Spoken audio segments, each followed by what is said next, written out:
especially finding some of these quotes, which is the main part we had in this assignment actually, had a lot of different securities, figure out what security you were looking for and then where to find it. So I want to just briefly look at some of these ones. So in number one, you needed to find the largest U.S. mutual fund measured by total assets, or total net assets, meaning the same thing. This would come from the Yahoo Fund Screener, would be the easiest way to find up-to-date information on that. So again, if you went to Yahoo Finance, to get to the fund screener, you go to market data, and then there is their mutual fund section. Scroll down to mutual funds. There's the mutual fund center.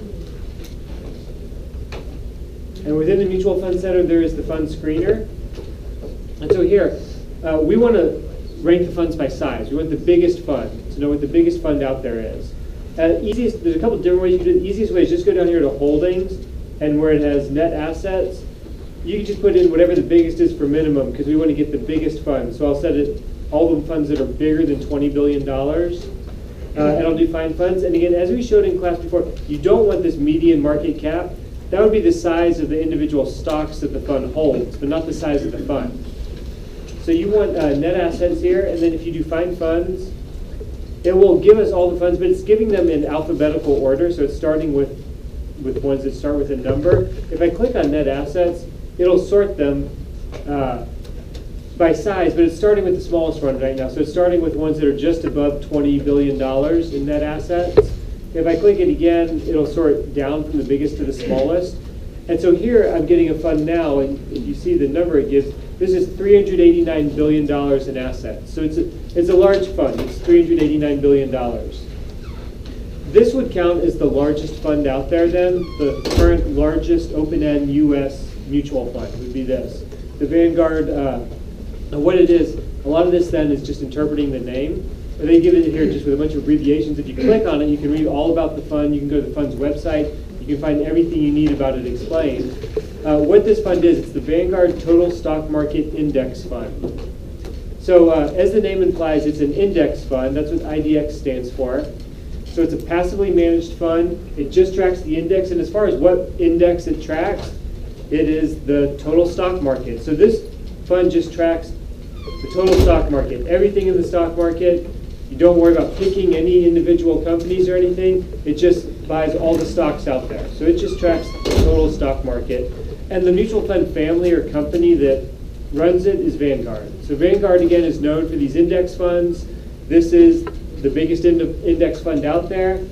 That's what the name implies. Then the only thing that's different, and you'll see for the first 4 funds listed here, they all are almost identical in their name, and what it is, they're all the same fund. You see they all have the same net assets. They're the same fund, they're just different share classes of that fund. So again, you can have different share classes, and the different share classes have slightly different fees, and the different fees are meant to cater to people who have different investment horizons. So you'll have one share class for short-term investors, and it'll have the fees set in such a way that they're favorable to short-term investors, but not so good for long-term investors. And then you'll have another share class for long-term investors, which will have probably higher upfront fees, but then lower fees than if you hold it long-term. And what you'll notice is the way Yahoo lists this net assets here, it gives the net assets of the entire fund. So you see they're all the same net assets. It's because those net assets, that's for all the share classes added together. That's why it's the same number for each of those. So I could take any of those first 4 ones, because they're all the same fund. They're just different share classes. So any of those are okay for the right answer as far as which one's the largest. Because again, they all have the same net assets there, and they're all the same fund. So you can take any of those ones. Now, if you were to search and find the largest fund as far as not adding all the share classes together, the largest individual share class out there, you could find a different one, and I'd still count that right too, but it would be hard to find it, especially using the screener here. So once you have those, to get information, you can go to the quote for any of them. If we just take the very first one, we can go to the quote for it. And you see they each have slightly different returns. They have slightly different returns because they have different fees, and the return includes the fees there. So this would be the biggest one here, and this would be its information. The ticker is VSMPX for that first share class. So each different share class would have a different ticker because they have different returns. and you could go into the profile here and find everything else you needed about it. So these are passive securities. These are all open-end mutual funds. So everything given here in this fund screener is an open-end mutual fund. And if you click on any of them, you'll see from the ticker, remember, if it's 5 letters ending in an X, then it's an open-end fund. So you can tell it by just looking at the ticker. You can go, if you read the profile, if you just look at the quote, because you're not given stuff like volume or any of that stuff. So that's another way you can tell it's an open-end fund. It just has the one price per day, and that's all that's quoted for it. And you don't have all the other information given here. So these are open-end mutual funds, passive index funds. Vanguard's the sponsor or the fund management company. Total Stock Market Index Fund is the name of the fund. Institutional Plus is the share class. And so you should be able to identify all that stuff, and that's what you have here for this one. Questions about it? Now, if you went to the Wall Street Journal, I copied and pasted. Oh, where's the first part? I copied and pasted it before, but no, it's not. Copied and pasted the wrong. I need to switch which one. I have the. I have the ETF section and the mutual fund section here reversed. Of course, you can't read that right there. Can't read it then either. If you go to this part of the paper, try to move it around a little bit. Okay, it's the section that says mutual funds. The quote for this, it is in the Wall Street Journal. It should be in every one of your Wall Street Journals. So if you have a Wall Street Journal, this quote will be in there. It's the largest fund out there, so it's always going to be in there in the Wall Street Journal. It's in the section that says mutual funds. So the section heading looks like this here. It says mutual funds, all that explanatory notes. And to find it, it lists them by fund family. So it's a Vanguard fund, so you need to go to V. So if you go to Vanguard, and within the fund family, it lists them by different categories. So you got Vanguard Admiral funds. It's not one of those, and there's only a couple categories, there's like 4 of them, so there's not that many. This is just Vanguard funds, and since there are those different share classes, are these different Vanguard categories. So it's listed more than once here, and you can take any of the different quotes for it. Any of them would be fine. I would accept any of them as being right. And so you take Vanguard funds. You can go actually not Vanguard funds. Vanguard index funds, because it's an index fund and the name says index in it. If you go to the last one listed there, TOTST, that's total stock. So that's the total stock market index one. And that's what its quoted value is here at 5101 there. But you can also go to Vanguard institutional funds, and this is just another share class of the same fund. And here you have total stock institutional share class 5104. If you have any doubts about whether the quote you're getting is the right one, the kind of one thing you could do to compare it, that page from the Wall Street Journal I have is old, so it's different. But the price you're given here should be similar to that price in the Wall Street Journal, unless your Wall Street Journal is from like a year ago, then it'll be different. But it should be roughly similar. If the price is totally different than the Wall Street Journal, then it's going to be the wrong quote that you're looking at. And I think this Wall Street Journal is kind of old, so it is different here from this one. But if you have a more up-to-date one, it'll be closer. I don't even see the date that I have on this one here. So those are the quotes that you should have found there, the ones that I have highlighted in yellow for it. Questions about it? And I have this quote in the wrong place on the solutions. I'll move it around and fix it. No questions about it? Okay, then the next problem there. So I go back to my solutions.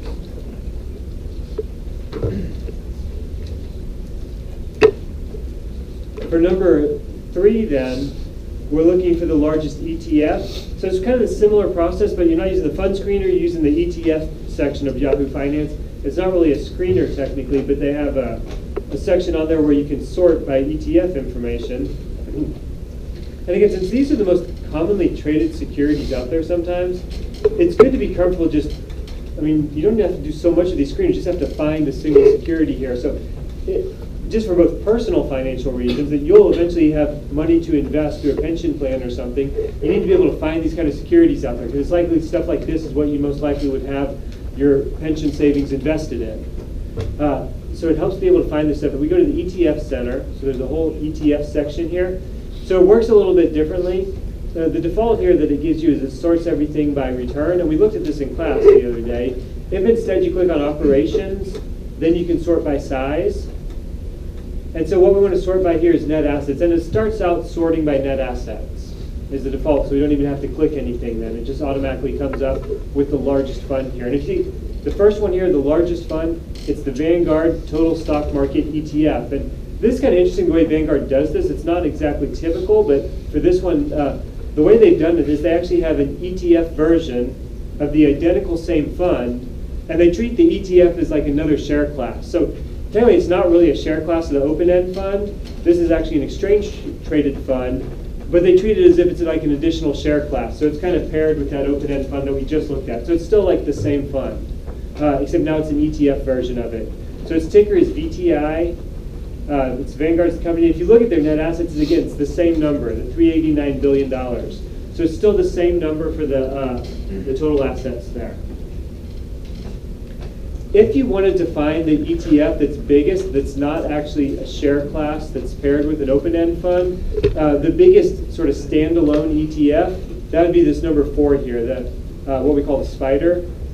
SPY, and that is like the original ETF that was first invented that sort of led the whole industry with this whole ETF trend now that we have.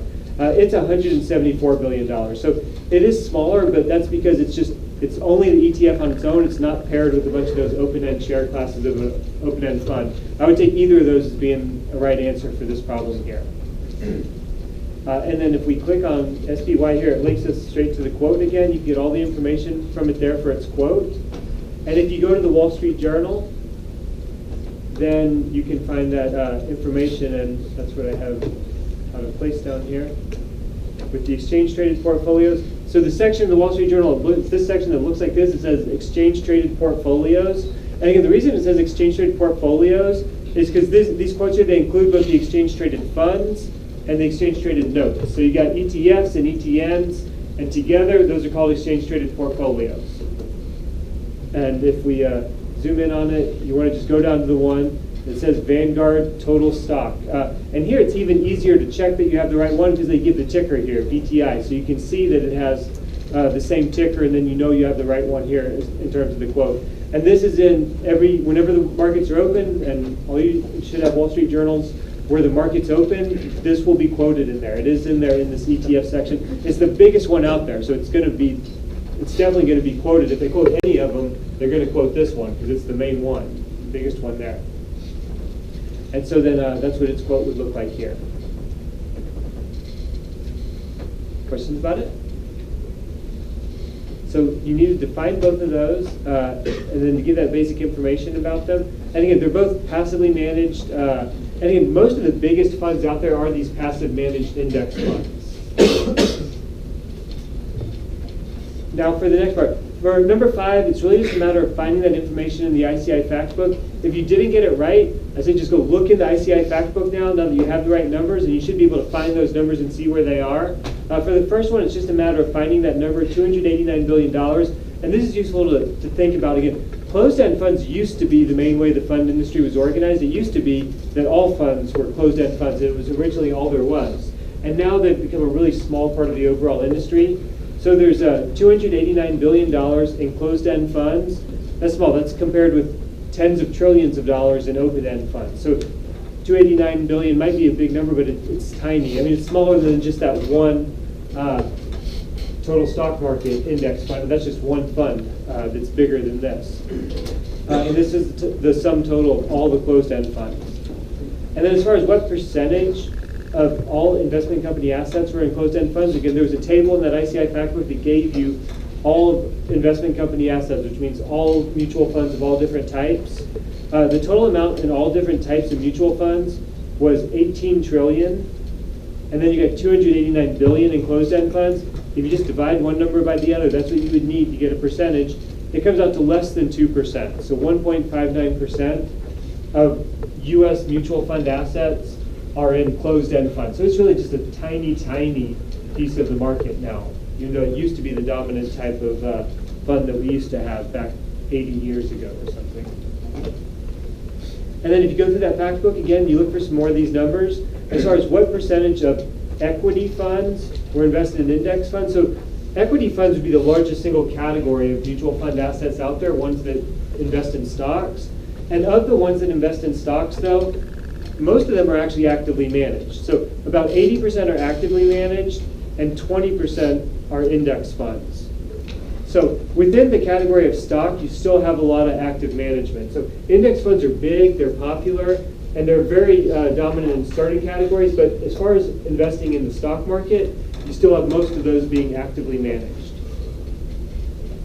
And then of the ones that are index funds, of equity index funds, as far as like what's the most popular index to track, so 1/3 of those index funds track the S&P 500 index, it's 33%.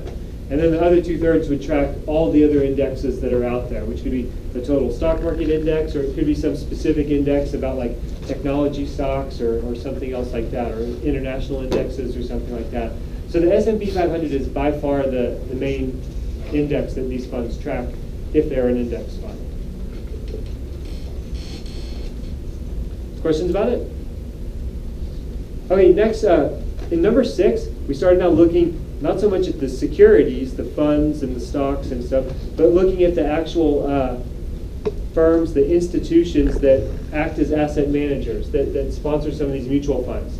And what we have here is we have a range of different types of institutions, and we're going to be looking at institutions the rest of the semester now, so I wanted to introduce some of the main ones that we'll be looking at as we go. First, we have JP Morgan Chase. So JP Morgan Chase, this is the biggest commercial bank in the U.S. It doesn't mean it's the biggest financial institution, but if you're talking about commercial banks, it is the biggest commercial bank that we have in this country, which is what we're looking at now for the next assignment. And as far as being a commercial bank, JP Morgan does a lot of different stuff. Of all the different commercial banks out there, JP Morgan by far is the one that's taken the most advantage of this relaxation of the separation between commercial banking and investment banking and everything else. So although they were a traditional commercial bank for a while, JP Morgan has always wanted to do basically everything else. Investment banking, asset management, all that other stuff. They always wanted to do it, and now they're allowed to do it more, so they are. So one thing that JP Morgan Chase does a lot of is asset management. They run mutual funds. They manage wealth for their clients. They do all these different asset management activities. But as far as how big they are compared to other asset managers, that's what I wanted to get an idea of here, how much of a sort of dominant player they are in the asset management industry. And if you look in their statements, they actually mention it a couple different places in their statements, because when it comes to assets under management, usually the firms kind of want to advertise that and brag about it, so they usually make it easy to find in their statements because they want investors to know about it.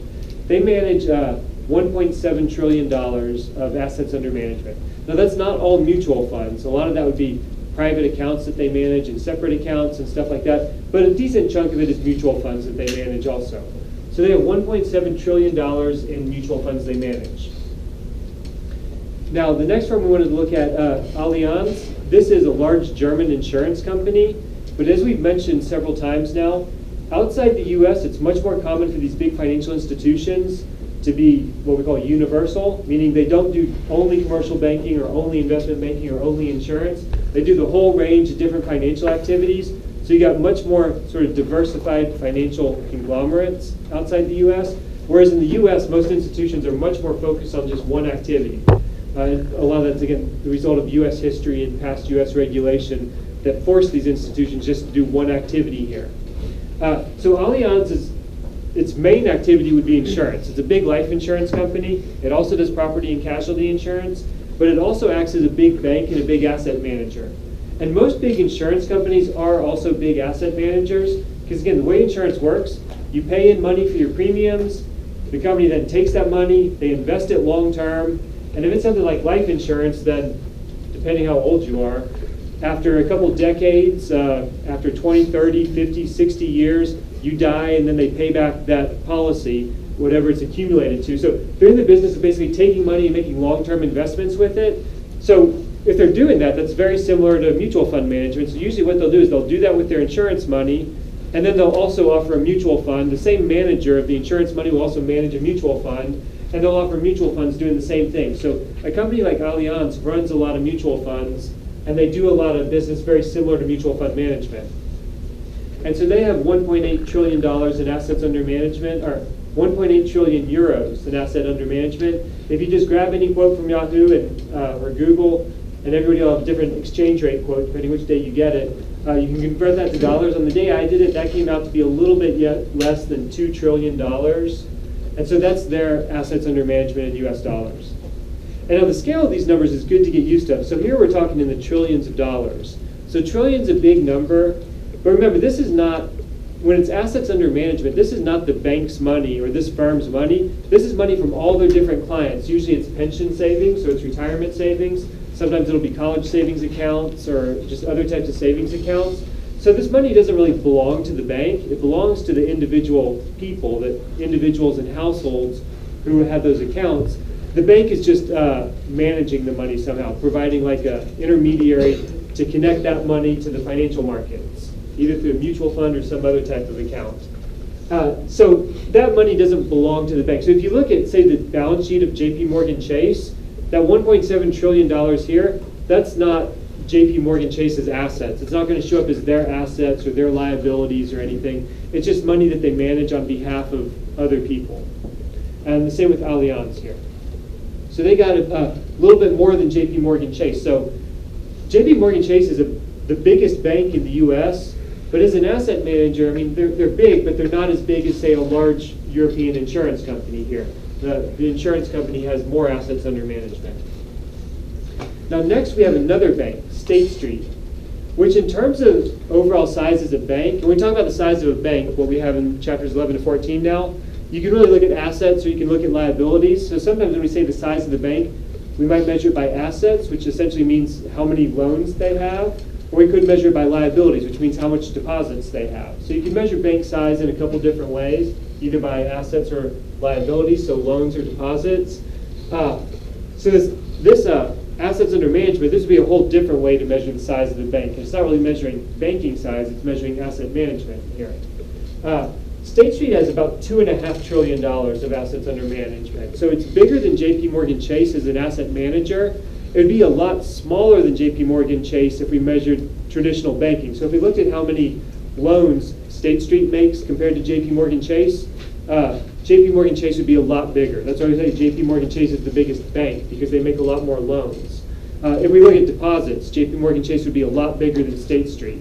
But if we look at assets under management, State Street is actually bigger by this measure. And so in this line of activity, which is not really traditional banking, but assets under management, State Street would be the bigger bank in the US with $2.5 trillion. State Street is in a, why did it go away? I think it's time for class time. No, don't go away. No, don't say it's time for class to end. It's not time for class to end. I'll write it all on the board if I have to. I got all this memorized. Okay, well, I guess we're going to restart the computer. You can just write on the blackboard, it's okay. Like on the whiteboard, whatever. Yeah, Blackboard just shut down. No, I mean like...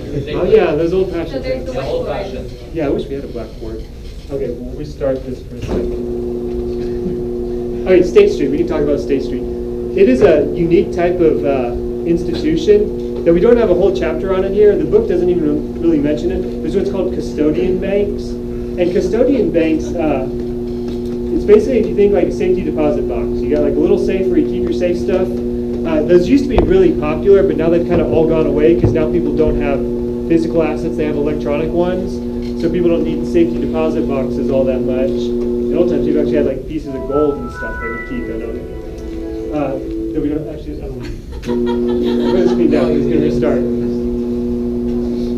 So you used to have safety deposit boxes, and the banks that ran those basically big vaults and safety deposit boxes, they were called custodian banks because they kept custody of stuff that had to be kept safe. Now that everything's electronic, we still have a couple custodial banks, but what they're responsible for is the electronic custody, keeping ownership of securities. And it's a very specialized activity with big economies of scale. Now the screen's all messed up. It's too big. What a shame. Okay. I don't think we can vote like this.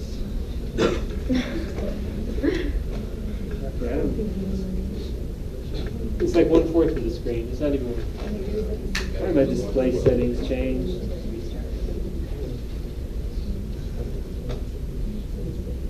Okay, so you got custodial banks. They basically do the electronic record keeping, and they keep track of who owns what.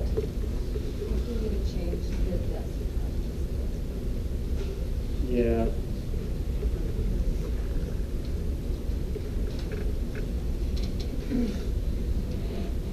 And State Street is the main custodial bank out there. So State Street is in this one unique little niche. It looks terrible. That's what, yeah.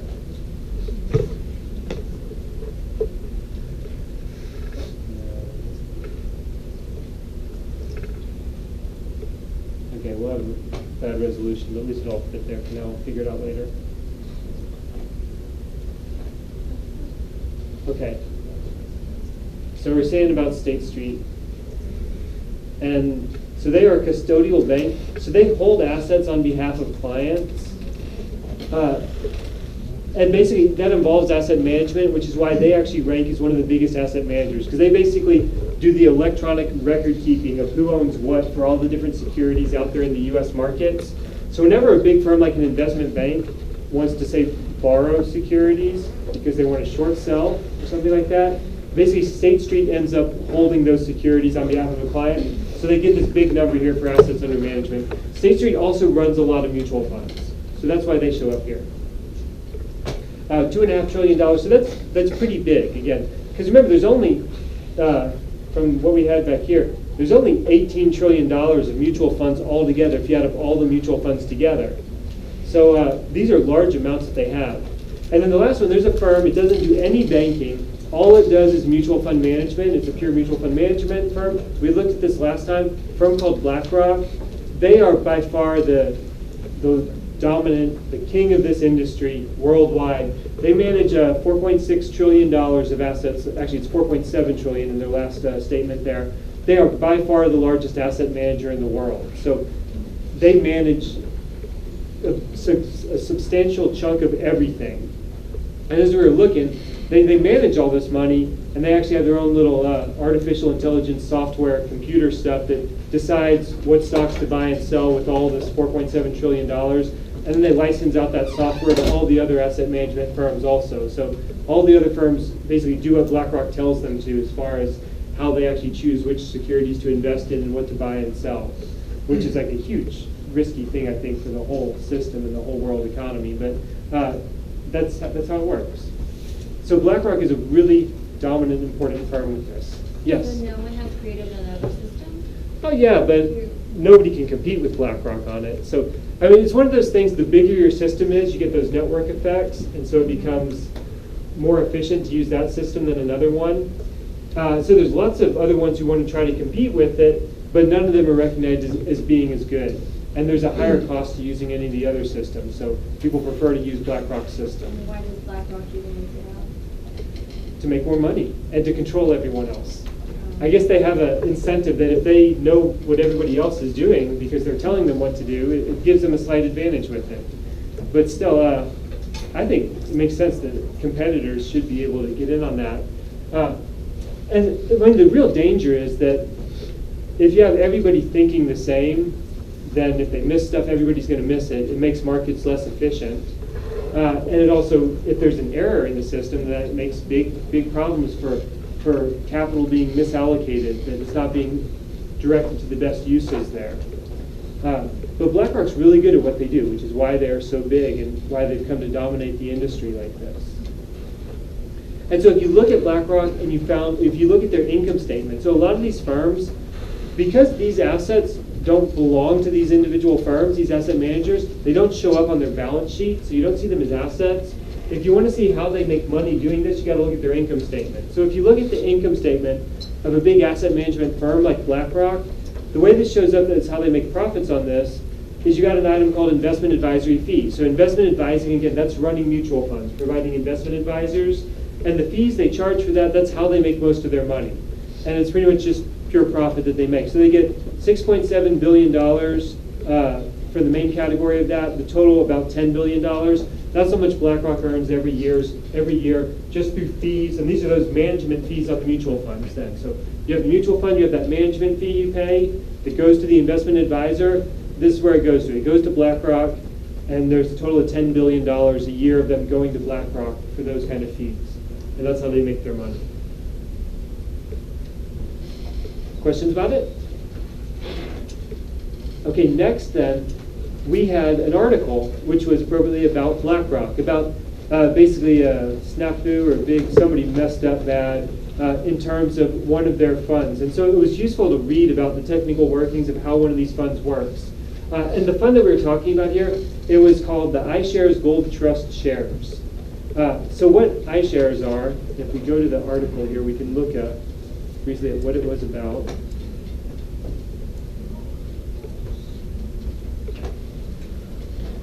So in the title, you got BlackRock. That's the name of the investment advisor, the mutual fund family, the asset management firm here. And what they've done is they've had to suspend issuance.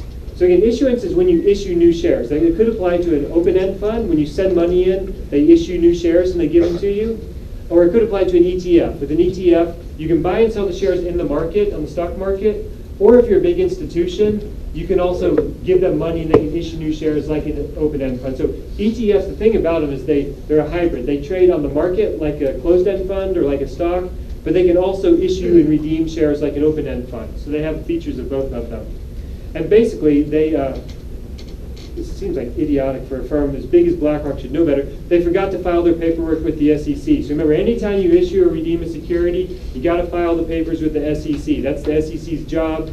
Is they basically let these firms do whatever they want as long as they disclose it. And the way they disclose it is they file paperwork with the SEC, and all that paperwork is always public knowledge. Anybody can go to the SEC website, it's called EDGAR, and you can download those forms and you can look at those filings, and it gives all the relevant financial details of the security being issued. Anyway, somebody there, who hopefully is fired now, forgot to file the paperwork. And so you had millions of dollars of this ETF that were supposed to be issued that they couldn't issue because somebody forgot to file the paperwork. And so it made a big trouble because this is when we had a bunch of chaos in the market a month ago, and gold trading was really popular. The price of gold and the price of oil, they move a lot when you have chaos in the markets. And so a lot of investors wanted to buy this ETF that tracks the price of gold, but it suddenly couldn't issue new shares. And it made a big mess there for a couple days until finally somebody filed the paperwork, and then it was all better. So basically, that's what the article is about. They couldn't issue these new shares of the ETF because somebody forgot to file the paperwork. So what we had to do here is we had to get some information about this particular ETF. So it's called the iShares Gold Trust. Its ticker is IAU. And if you enter IAU, you can get the quote for it then, and it gives the name of it in the article there. So if we go back to Yahoo Finance and put IAU for the quote there, then it'll give us about this. It's the iShares Gold Trust. So iShares is just the brand name that BlackRock has for their ETFs. So iShares are just a line of ETFs. There's about 100 different iShares now, and they're just all the ETFs issued by BlackRock. And each one tracks a different index out there, or a different type of commodity or something like that. And you got all the prices here now. And you can see it has a deep limit order book. The market's still open, 130 something thousand shares at each step of the market. Its volume is, 6 million shares so far today. So it's a popular security out there to be traded, especially when you have chaos in the markets. Then people really like to trade gold. The thing is, again, buying and selling actual physical pieces of gold is expensive and hard because you got big, heavy pieces of metal, and you got to send a truck to get them. You got guards for them, all that stuff. It's a lot easier if investors want to trade gold. They trade this ETF, which just tracks the price of gold. And basically, what the ETF owns a warehouse full of gold someplace. So someplace, BlackRock has a warehouse full of shiny bars of gold, and the value of that is what determines the value of this ETF. So you get all the information you need for it there. And what this, so you get the information from the quote, you get the ticker. You can get the year-to-date return from a couple different places. One of the easiest ways, if you need a year-to-date return, and we looked at this in class before, the easiest way to do it is probably just to go to the chart, because they don't list it directly right there. You could download those historical returns and compute it from that. It doesn't take long. It takes like a minute if you just compute a return. You can click here on year-to-date, and it'll give you a chart of the year-to-date line, and just whatever, if you hover on it there, it'll give you that year-to-date return. Up there, 16.03% is what it would be right now. And the market's open right now, so that's as of this minute right now. I think that's what it says, 16.03%. And you can kind of see that from the chart there.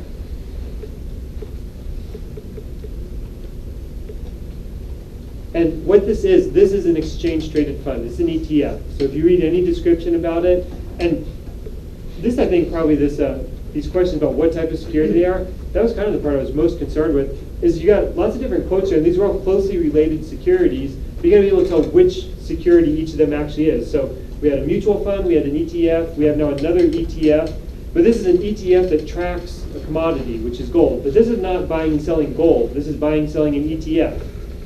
And then what this ETF might own, which is what number 8 is asking about, what the ETF owns is gold. So when you buy the security, you're not buying gold directly, you're buying an ETF. And if you're the fund manager, what you're buying and selling when you run that ETF, you're buying and selling either gold or some futures contract tied to the price of gold, or maybe an options on gold, something like that. So they might have a big warehouse full of actual physical bars of gold. Most likely, they mostly just have a bunch of futures contracts tied to the price of gold. The ETF could hold either one of those.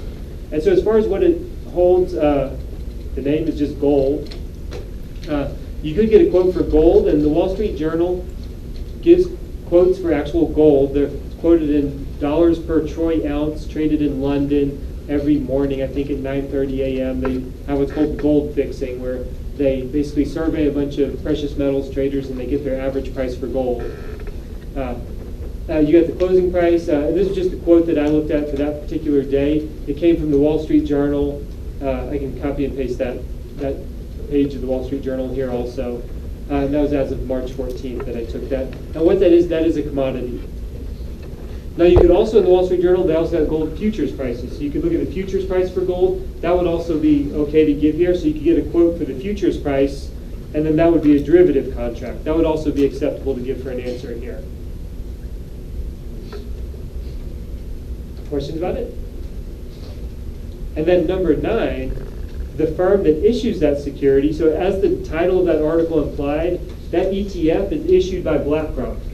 And so BlackRock is itself a company. It's a publicly traded corporation. You can go to finance, you get a quote for BlackRock. Their ticker is BLK.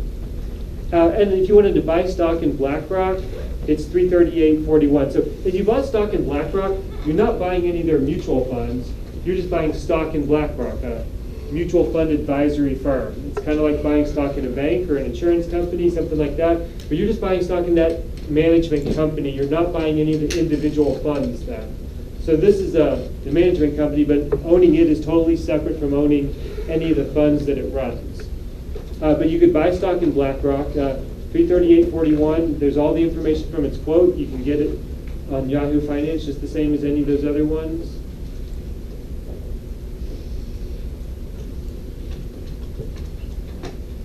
You get BlackRock, and it's just the quote like it would be for any other stock here.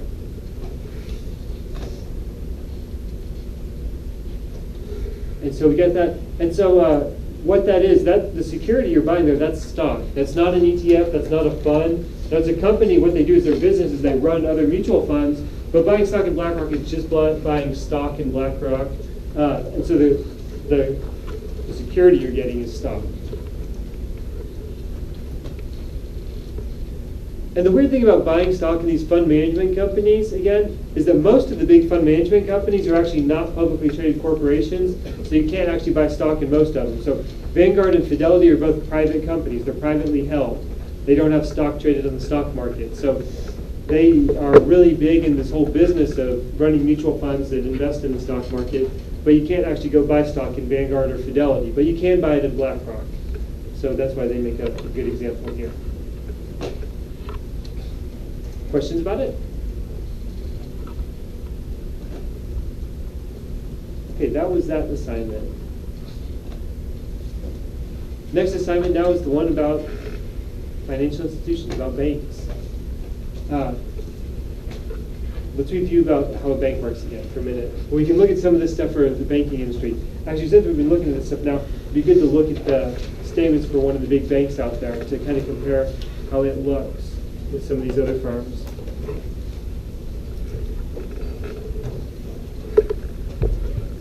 So again, this is kind of reviewing, but with a little bit more details.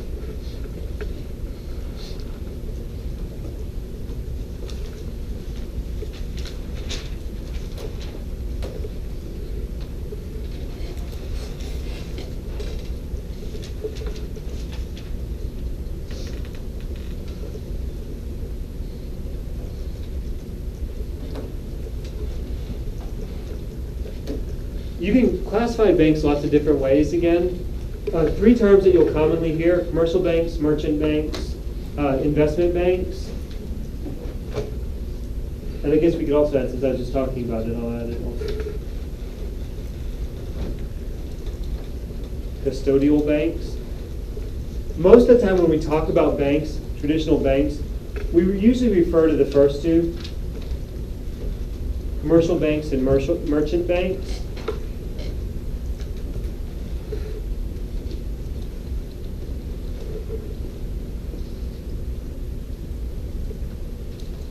And what they do is they take deposits and they make loans. It's as simple as it's supposed to be a very simple, clear, traditional line of business. So the deposits, those are their liabilities. Loans are their assets.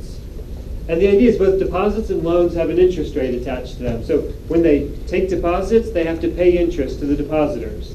And that interest amount, that deposit rate is really low. It's like 0.1% now or lower. It's essentially zero right now.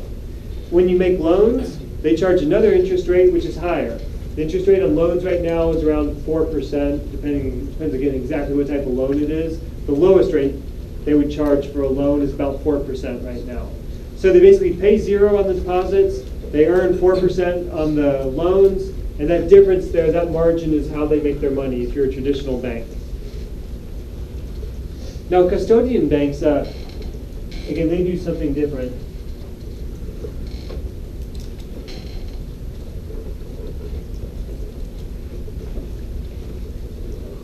So custodian banks, they don't really make loans, they don't really take deposits.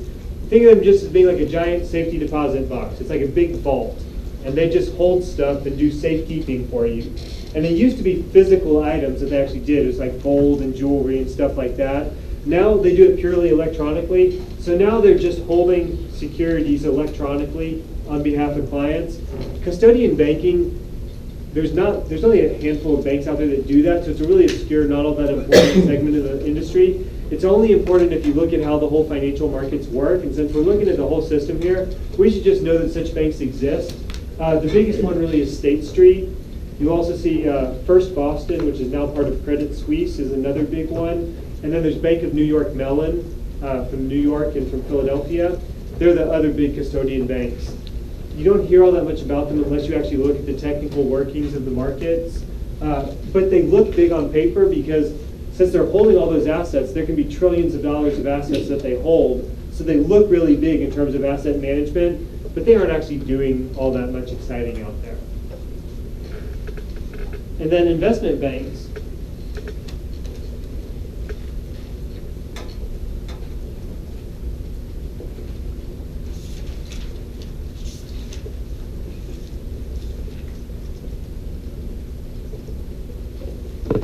Investment banks help clients to issue or trade securities. That's essentially what investment banks do.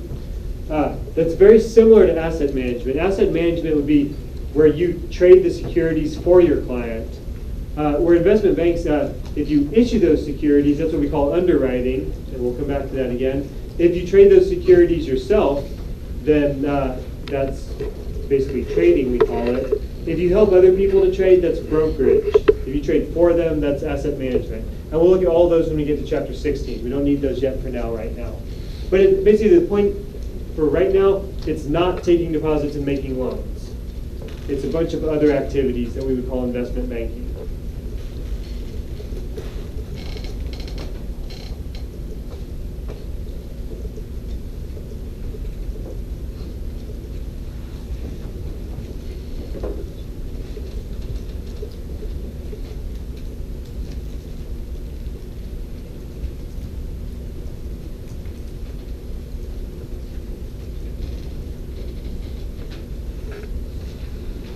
So the difference between commercial banks and merchant banks, so I've mentioned these two types, they both take deposits, make loans. The difference is commercial banks,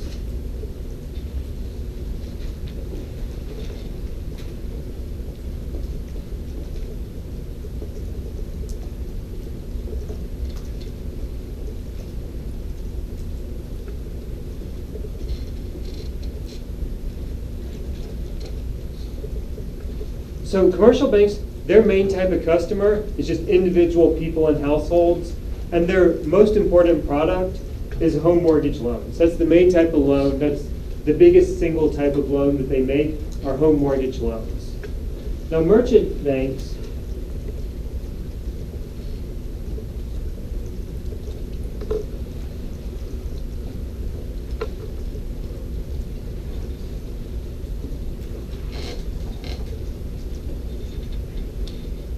and they make business loans, would be their main type of loan that they make.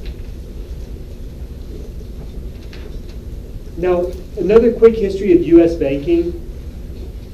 From the beginning of time, which in the U.S. was whatever, 1700s, up until the Great Depression around the 1930s, most banks were merchant banks, and the financial system basically revolved around merchant banking. Most of the money was, as far as in the banking system, was held by businesses and used by businesses. So these were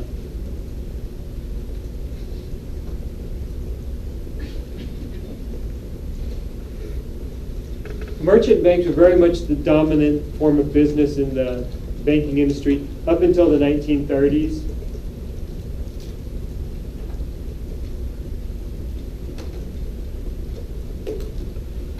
And since the 1930s, commercial banks have dominated the banking system. And it's for two reasons that kind of went together. Up until the 1930s, you didn't have that many mortgage loans because people didn't borrow money to build houses. You didn't have as much home ownership. And if people had a home, it tended to be like a farmhouse that they built on their own with their own hands and their own hard work. And they cut down trees and they built cabins and farmhouses like that. So you didn't have a lot of mortgage loans out there for the way people built their homes. But you did have businesses borrowing a lot of money. So you had a lot of businesses borrowing money in order to do their activities. You didn't have so many home mortgage loans up until the 1930s. And then after the 1930s, we had a massive expansion of home ownership in this country. Some of it was due to changes in technology, demographics. There was also, everybody moved from being farmers in the country to people living in the cities, so you had urbanization. So you had all those things happening, especially a lot of transformation around the 1930s. And then you also had a lot of government programs. In the Great Depression, this is when the government really founded these big institutions like Fannie Mae and Freddie Mac and Ginnie Mae. And their purpose was to encourage home ownership. So they really sort of subsidized the whole home mortgage loan industry. And so that's why it grew so much starting from the 1930s. The other thing you had is starting really in the 1920s, so almost the same time, you had a big massive expansion of the financial markets in the US. And part of that was because they passed these laws in the 30s that set up the Securities and Exchange Commission and set up these other regulators. And once they were set up, the financial markets expanded drastically because they were so much more safer and better run once you had those regulators set up. And so what happened is you had the corporate bond market basically taking off at that period of time. And once you had corporate bonds, businesses didn't need to borrow money from banks anymore because they could just issue bonds in the bond market, which is more efficient because you could do it at a larger scale at lower cost, and you had lower interest rates and more investors then. So on one hand, you had a lot more mortgage loans since the 1930s, so you had more commercial banks, and you had much less need for merchant banks since firms could now go to the bond markets. So with both of those together, basically merchant banks essentially went away after the 1930s. There's very few of these kind of big banks that focus on businesses now. They almost all focus on individual people in terms of making home mortgage loans and other products like that. So you had both of those things kind of happen since then. And so that kind of explains the transformation as far as how the banking system works here. Now there's other countries out there where they never had that expansion of home ownership. And so those countries still have really big merchant banks. If you look even at a lot of countries in Europe, they're more densely populated. They have much less individual home ownership. You're more likely to say rent an apartment in a city than you are to own your own home and build a home. So you don't have mortgage loans as much. And in those countries, you still have merchant banks dominating the banking industry. And also, a lot of those countries don't have bond markets developed as much. So you don't have as big bond markets, and you don't have as big home mortgage markets, so you still have your banks being more focused on the businesses. Even if you look at a country like Germany, well-developed country, but its banks are much more like old-fashioned commercial banks that we had a century ago in the U.S., rather than these commercial banks that are focused on home mortgages. Also, when we have trouble in the mortgage markets like we did a couple of years ago, it affects the banking industry much more than, say, troubles with businesses do. Yes?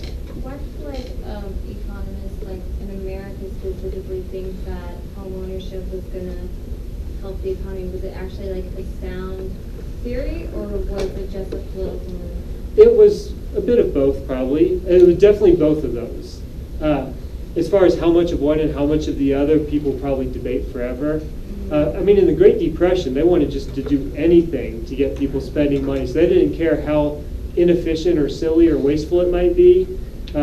As long as it got people to spend money, they thought back then that it would be great, and it kind of worked. It did get the economy out of the Great Depression.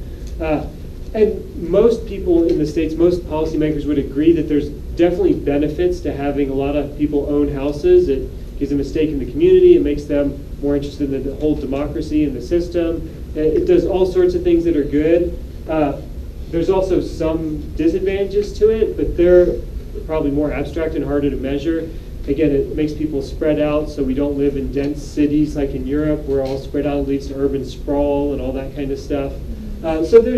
And that leads to more pollution because you got to drive everywhere because you've got big houses and yards. You got to drive further to get everywhere, so you can't have public transport, so you can't have a real train system and all that stuff. There's all sorts of good and bad sides to it. Most people agree that there's definite benefits to it, but there's also going to be a bad side to it. But they still, it's a kind of a debate now still, because right now in 2008, Fannie Mae and Freddie Mac and Ginnie Mae, these ones, they went bankrupt and had to be bailed out with almost $150 billion of taxpayer money. I mean, that was the big bailout in the financial crisis. And they've just been sitting in government ownership in like this kind of transitional status ever since then.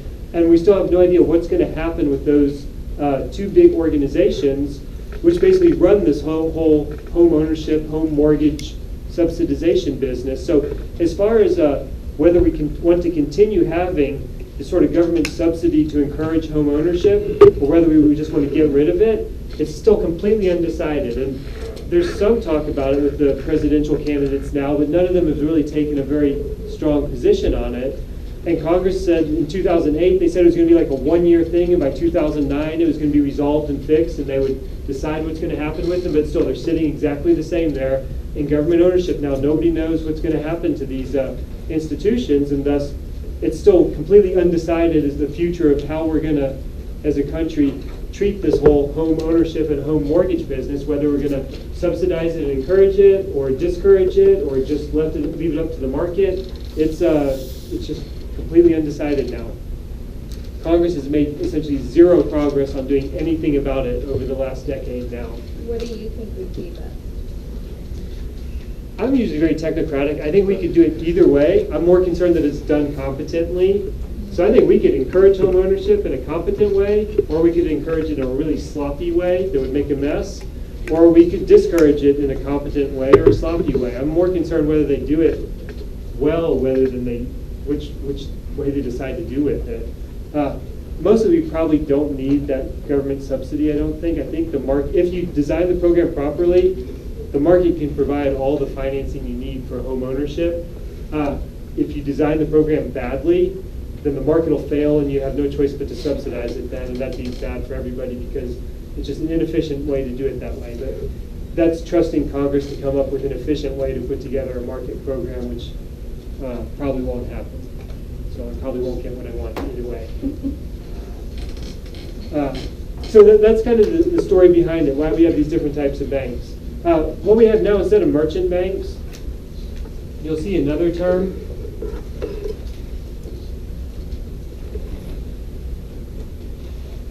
Which is money center banks. And this basically is kind of a newer term. It's similar to what we used to have as merchant banks. These are basically big banks and financial centers.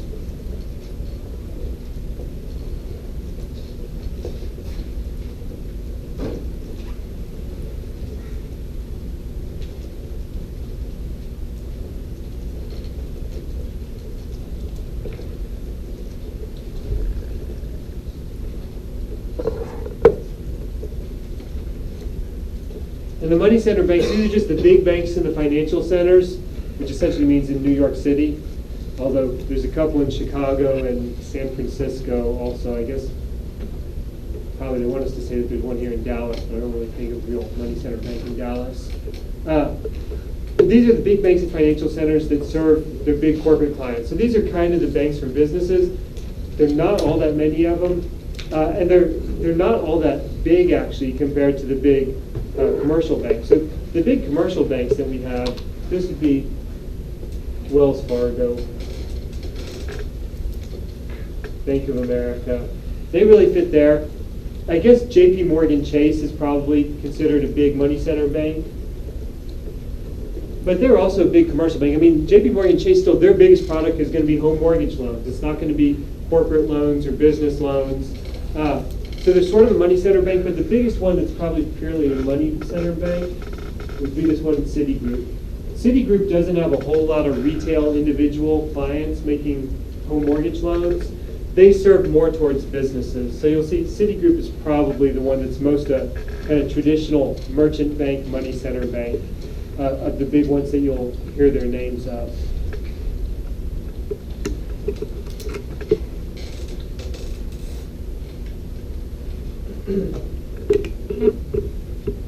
Now, another type of institution that we have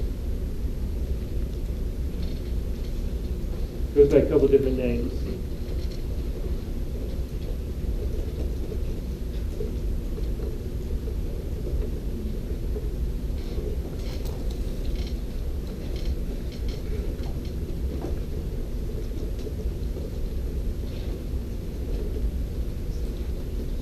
There's a couple closely related types of institutions, and these names are a bit confusing because they're used somewhat interchangeably. They're referred to as either savings institutions or savings and loans or thrifts, and sometimes savings associations.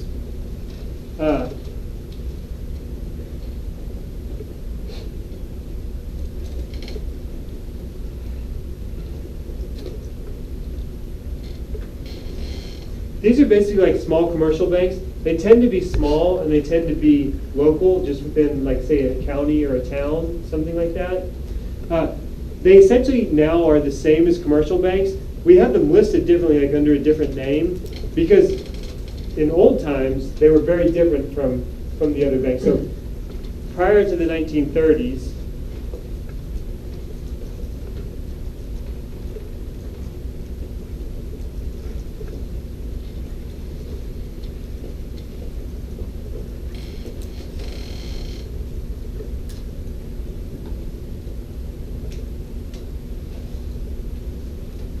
So prior to the 1930s, these were the institutions that made home mortgage loans. And normally I'll just use the word thrifts to refer to all of them, although there's some distinction between them we don't need to get into. So let me organize it here. It'll make sense if I organize it, I think.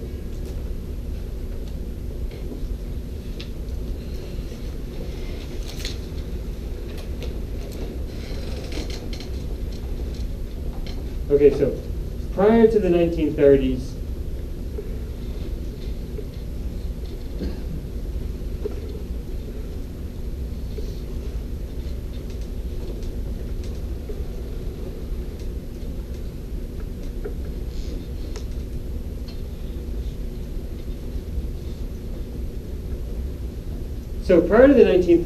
home mortgages were made by thrifts, by these thrifts, savings associations, savings and loans. They were small banks that did home mortgages, usually for their local customers who lived right near them.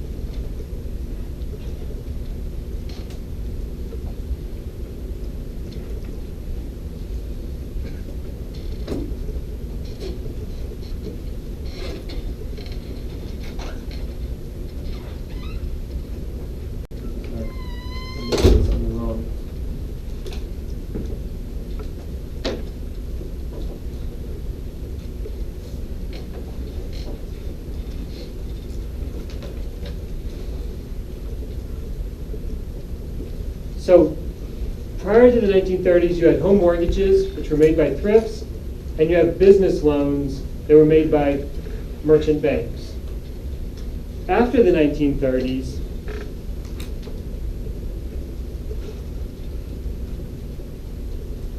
these merchant banks started to make home mortgage loans. And then we didn't call them merchant banks anymore. We call them commercial banks. They're often the same institution, so they kind of changed their name, although it wasn't even officially their name. What we used to call merchant banks, we started calling commercial banks, because even though it was the same bank, instead of making business loans, they switched to making home mortgage loans to get in all this Fannie Mae, Ginnie Mae subsidized lending that started in the 1930s.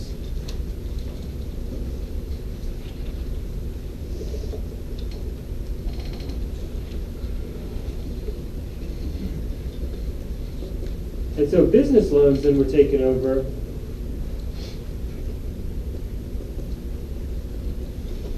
by the bond markets. So the bond markets now provide essentially the same service that used to be provided by merchant banks in terms of making loans to businesses. And the home mortgages are now provided by commercial banks, which used to be called merchant banks, because they used to make business loans, so we called them commercial banks. Now they make mortgage loans, so we call them commercial banks. So they've changed what they do, and so we call them by a different name, but it's the same institutions, really. And now the thrifts, they kind of have, they're still around, sort of, and they still kind of make home mortgages, but they've kind of shrank in size, and they're kind of fading away, and they'll probably all soon be gone. So they're really small scale, and they're not nearly as extensive like they used to be. I mean, back in old times, the big banks would never care about making a home mortgage loan because it was such like an obscure business for some people who lived out in the country, and the big banks were all in the cities, and they didn't want to touch those little home mortgage loans. They just wanted to do business loans. Now, since mortgage loans are so big and there's so many of them, it's the main line of business for these banks. Especially because they can no longer make business loans because they can't compete with the bond markets. The bond markets are just much more efficient at making these business loans by letting firms issue bonds directly on the markets. So you kind of had this, that's like the evolution of how the whole banking system is changed over time. And while you can see these different terms, it can be confusing exactly what they're referring to sometimes. It's basically this change that's happened. And now there's a lot of talk that some of this lending is going to switch to all these internet-based peer-to-peer lending platforms and stuff like that.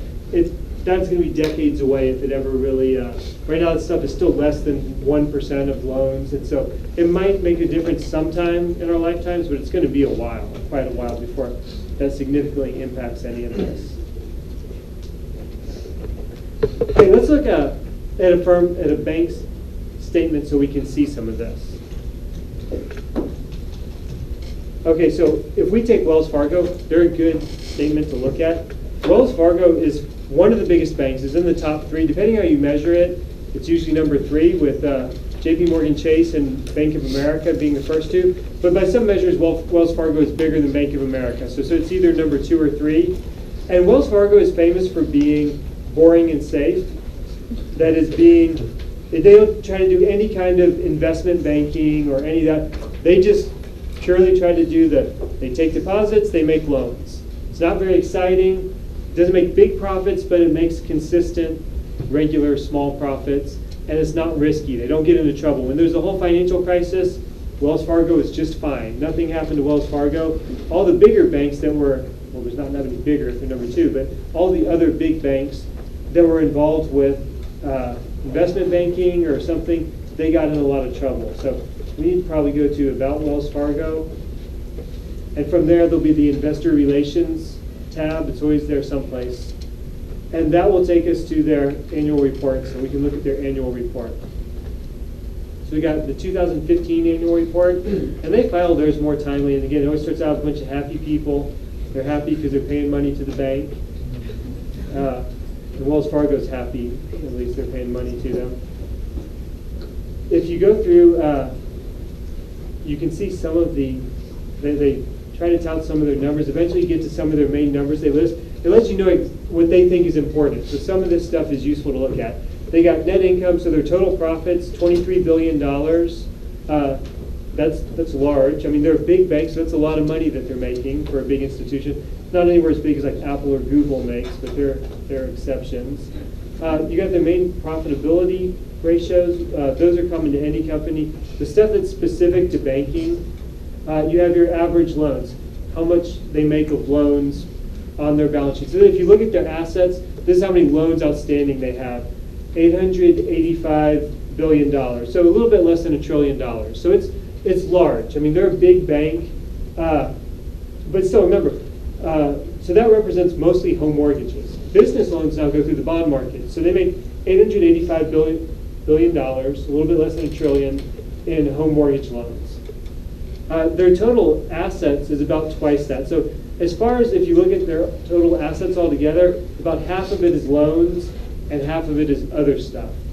Investing in securities probably is what the other stuff is. So a bank, when they get that money, they can do two things with it. They can make loans or they can invest in securities. And when they invest in securities, they can't buy anything too risky. They can't go invest in the stock market and stuff like that.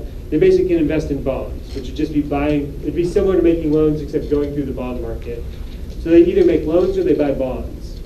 As far as their deposits, where they get that money, 1.1 trillion is coming from deposits. So they can get money either by issuing bonds, that's borrowing money by issuing bonds, or they can have deposits. Wells Fargo gets most of that money from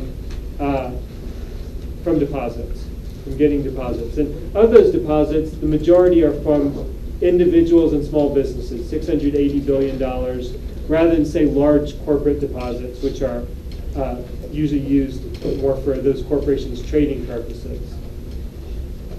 They have this net interest margin. So again, that's this difference between interest income and interest expense.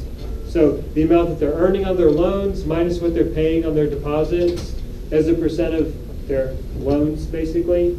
That's what it would be. So you could think they might be paying 1% on their deposits and earning 4% on their loans. That would give you roughly, it's about 3%. It's probably more like they're paying 0 on deposits and earning 2.95% on their loans. And so that would give you that margin there. They have what they invest in as far as at year end. They had $916 billion in loans and $347 billion in securities. That means that $347 billion in bonds. So they do buy some bonds and invest in the bond market, but they're mostly making loans. They expect to lose $11 billion on loans that get defaulted on. That's a pretty small chunk of $900 billion. They get their total assets, total deposits, so they have all those amounts.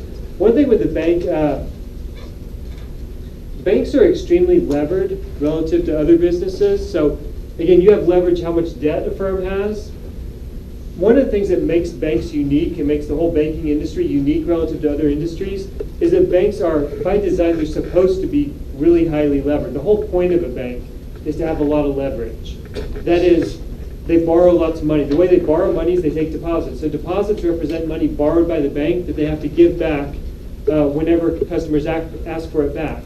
That's really risky for banks because, again, if customers ask for that money back at the same time, it's hard for the bank to pay it all back at the same time. So that would be the risk that you have when you take these deposits. And that's leverage. It's represented by leverage. You can see it also by how much equity is contributed here by the owners. So about a little bit less than $200 billion is contributed by the owners. The rest of that money is raised by borrowing money. So it's a lot of leverage relative to what's contributed by the owners here. That gives a good measure of how solvent the bank is. So remember, we talked about solvency at the beginning. It's the difference between your assets and your liabilities. If your liabilities are bigger than your assets, you're insolvent. If your assets are bigger than your liabilities, you're solvent. With banks, we care a lot about measuring how solvent they are. Solvency is kind of the opposite of leverage. They're exactly inverse to each other. With Wells Fargo and with any bank, you can take ratios of how much assets they have to how much is contributed by the owners. It's the opposite of a leverage ratio, and it shows you how solvent they are. You'll see this a lot as one of the main ways that their safety is evaluated by regulators. And that's what you'll see all these what we call capital ratios. It's measuring how much money is contributed by the owners as a percent of their assets overall. So Wells Fargo has 10.85%. As far as big banks go, that's actually pretty good. Risky, if you're less than 10%, your bank would be considered really risky. So if you have less than 10% ratio for that, it means you have 90% of your money coming from borrowed money, from debt. And that's just considered really risky if you borrow that much.